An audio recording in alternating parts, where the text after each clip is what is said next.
Assalamualaikum warahmatullahi wabarakatuh.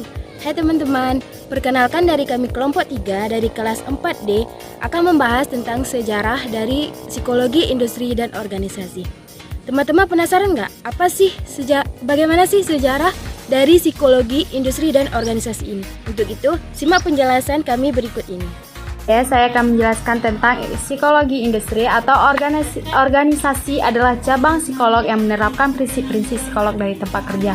Tujuan dari psikolog industri dan organisasi adalah untuk meningkatkan martabat dan kinerja manusia dan organisasi tempat mereka bekerja dengan memajukan ilmu dan pengetahuan tentang perilaku manusia. Kemunculan psikologi industri dan organisasi sejarah dimulai pada tahun 1903 ketika Walter Dill II menulis The Theory of the Advertising. Di masa psikologi pertama kali diterapkan pada bisnis. Walter Dill II dalam tulisan menjelaskan bagaimana psikologi memungkinkan untuk digunakan Kemudian pada tahun 1913 buku terkait psikologi industri dan organisasi terbit, yaitu buku Psikologi dan Efisiensi Industri yang ditulis oleh Hugo Musterberg. Selanjutnya Scott menulis buku Meningkatkan Efisien Manusia dalam Bisnis.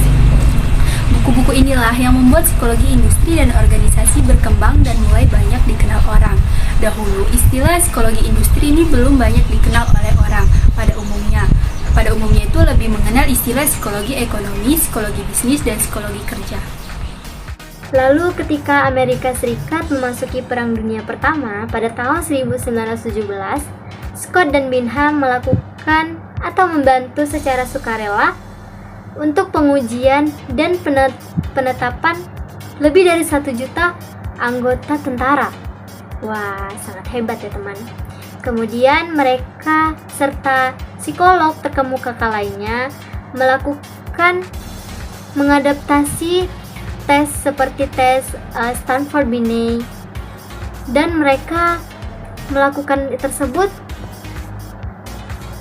yang awalnya dirancang untuk satu individu, kemudian dapat dilakukan secara kelompok massal, dan pada saat itu banyak industri swasta yang menggunakan alat tes tersebut untuk karyawan. Hal inilah yang diyakinkan membuat psikologi industri dan organisasi semakin berkembang sampai saat ini.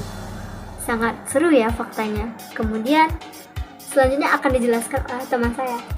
Nah, selanjutnya dilanjutkan pada tahun 1960 adanya pengesahan beberapa bagian utama Undang-Undang Hak Sipil, di mana undang-undang ini memusatkan pada para profesional SDM pada pengembangan teknik seleksi yang adil, sehingga kebutuhan akan psikolog industri dan organisasi ini meningkat.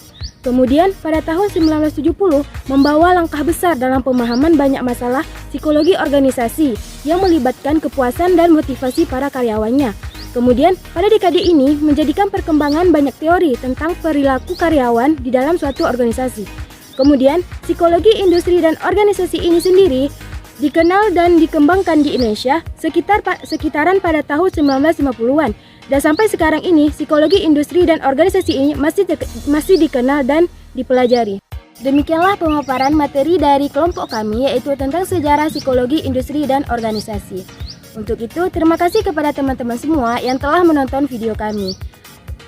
Kami akhiri dengan wassalamualaikum warahmatullahi wabarakatuh. Dadah!